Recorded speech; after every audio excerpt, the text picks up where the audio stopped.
네, 안녕하십니까. 정본부장입니다. 드디어 내일입니다. 내일. 매년이 아니죠. 4년마다, 이제 4년마다 선거는 있는데, 대선은 5년마다고, 총선은 4년마다, 또 지자체 선거도 4년마다죠. 그래가지고 대한민국은 이제 거의 뭐 2년에 한 번씩 이렇게 선거를 이제 하게 되는데, 아무튼 뭐 늘 이 긴장되는 날입니다.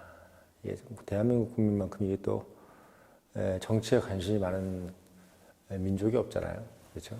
뭐 옛날부터 삼국시대부터 이 나라 세 개가 서로 막 자웅을 겨루고 또 뭐 통일도 한번 했다가 나라도 몇 번씩 바꿨잖아요. 그렇죠?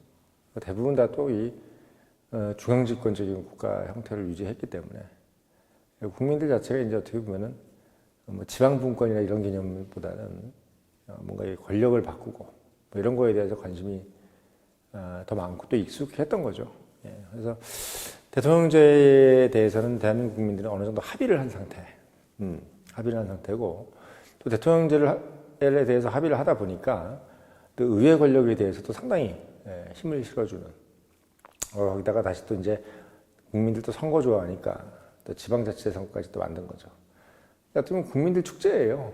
자기들끼리 그냥 어떻게 보면 누굴 지지하네 안 지지하네 하면서 어떻게 보면 본인들과 상관도 없는데 어떻게 보면 상관도 없는데 상당히 티격태격합니다. 물론 상관이 있죠. 상관이 있는데 아무튼 그 국민들 자체가 정치 자체를 즐기는 국가도 참 드문데 한국이 어떻게 보면 대표적인 국가인 것 같습니다. 제가 또 정치학을 전공한 것이 어떻게 보면 대한민국이니까 더 좋은 것 같아요.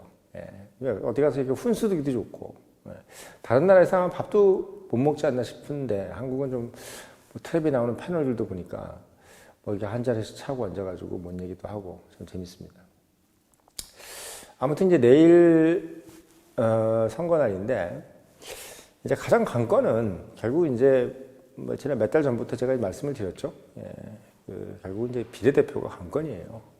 비례대표 관건입니다. 그러니까 왜냐하면 한국이 지금 이제 사실은 권역별 비례대표도 아니고 그리고 이제 병립형 비례대표도 아니고 준연동형 비례대표를 좀 채택을 하고 있는 나라입니다. 이 준연동형 듣기도 이제 힘들지 국민들도 이제 무슨 소리야 준연동형 지금 설명도 힘들어. 근데 비례대표 의석이 지금 46석이 배정이 되어 있습니다.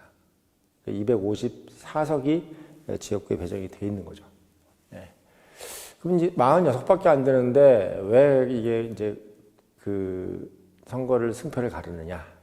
왜 그러냐면 대한민국 정치는 지역으로 좀 날리는 경우가 있죠. 어떻게 보면 지역 고정표가 있어요. 전라도라든지 경상도라고 하는 이제 이 지역 고정표 이게 있고 결국 이제 그 우열이 이제 수도권에서 이제 갈리는데 문제는 뭐냐면 이 수도권에서 어느 정도는 민주당이 이제 가져가는 형세가 돼버렸어요. 어느 순간부터. 특히 이제 그 경기도 같은 경우는 많은 수가 이제 어떻게 보면 민주당이 우세한 지역이 이미 돼 있죠. 그러니까 이 정치라는 것은 뭔가 이렇게 정해져 있으면 변수가 없는 거예요.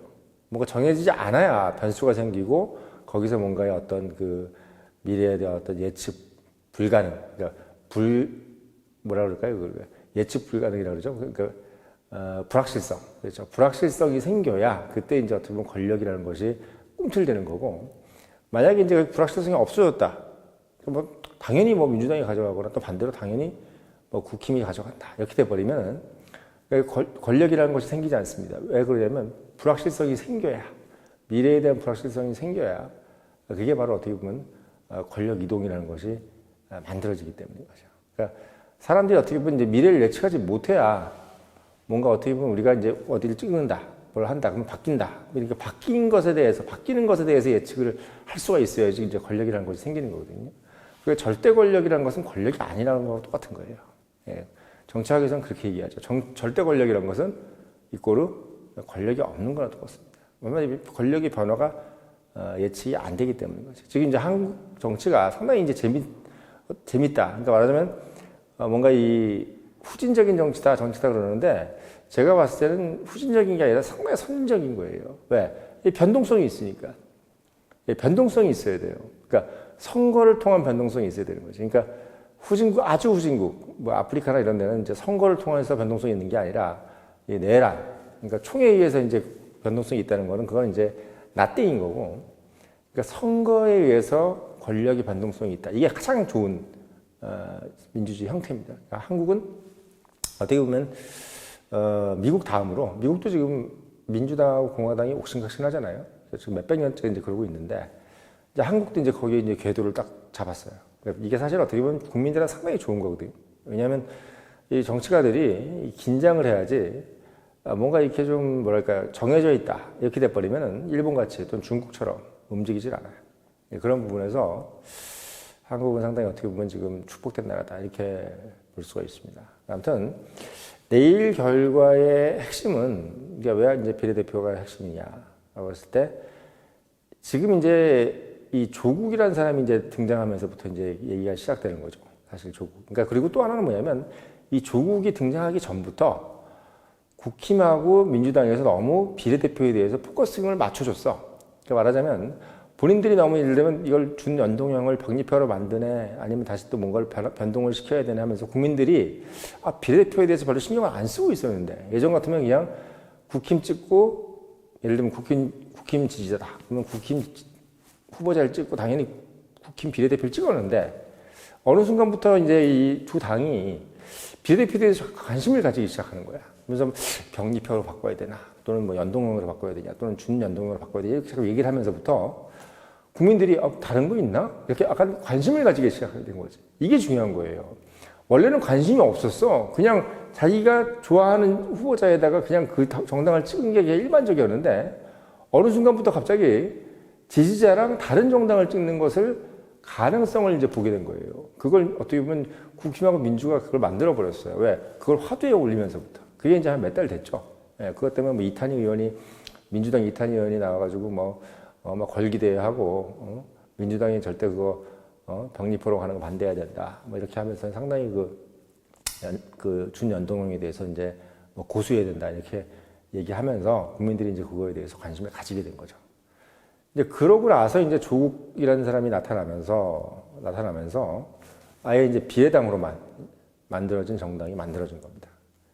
그러니까 어떻게 보면 약간 뭐 파생 효과일 수도 있고, 뭐 나비 효과일 수도 있겠는데, 이러면서 이제 어떻게 보면 국민들 입장에서는 아예 이렇게 가버려야 되겠다. 이제 말하자면 내가 민주당 지지하면 민주당 파란색 찍고, 그 다음에 정당은 조국을 찍겠다. 또는 뭐 개혁신당을 찍겠다. 뭐 이런 식으로 아주 좀 다른 가능성을 만들어버린 거예요. 이게 어떻게 보면 이번 총선, 22대 국회의원 총선, 여기에 가장 큰 변화가 바로 이 부분입니다. 이전에도 약간 그런 기미가 있었는데, 21대 총선이죠? 이게 21대가 약간 좀 어떻게 보면은, 그런 부분들이 이제 좀 태동을 했었는데, 이번에 22대가 지금 어떻게 보면, 이제 본격적으로 비례대표라는 것이 이제 지지하는 정당과 다른 정당을 찍을 가능성을 완전히 확고히 굳혀버리는 그런 어떤 선거가 돼버렸습니다.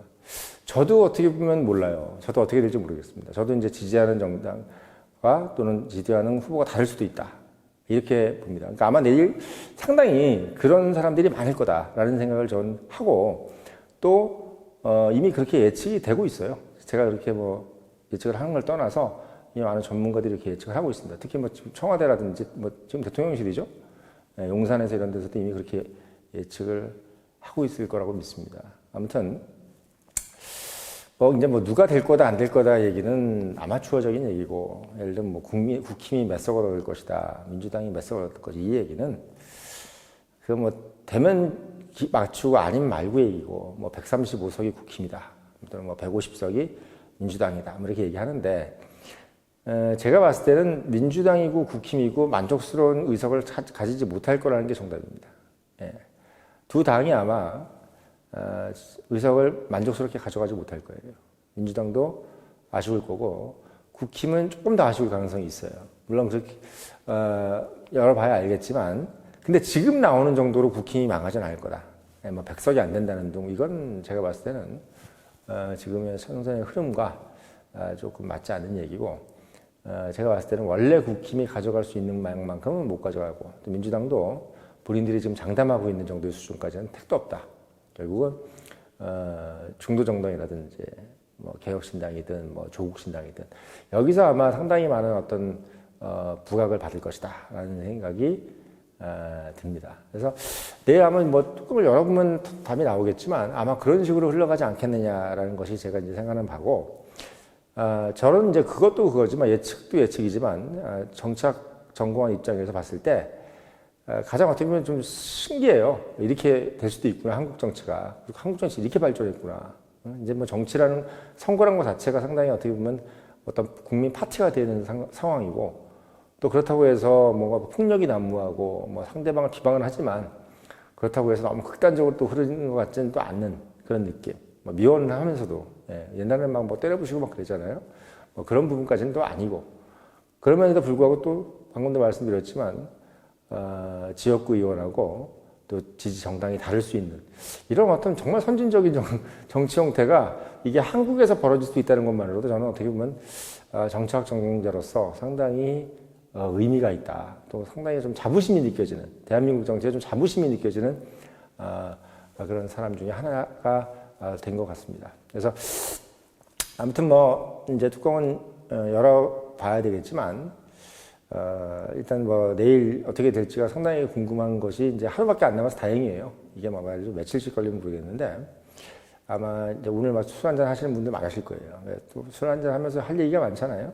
본인하고 아무 상관없지만 또 상관이 왜 없겠어요? 뭐 대한민국 미래를 또 결정짓는 그런 행사가 될 텐데, 그런데 이런 건 있습니다. 그러니까 이게 많은 분들이 늘면 내일 뭐 대한민국 운명이 결정된다 그러는데, 민주주의 자체가 이미 운명을 결정한 거예요.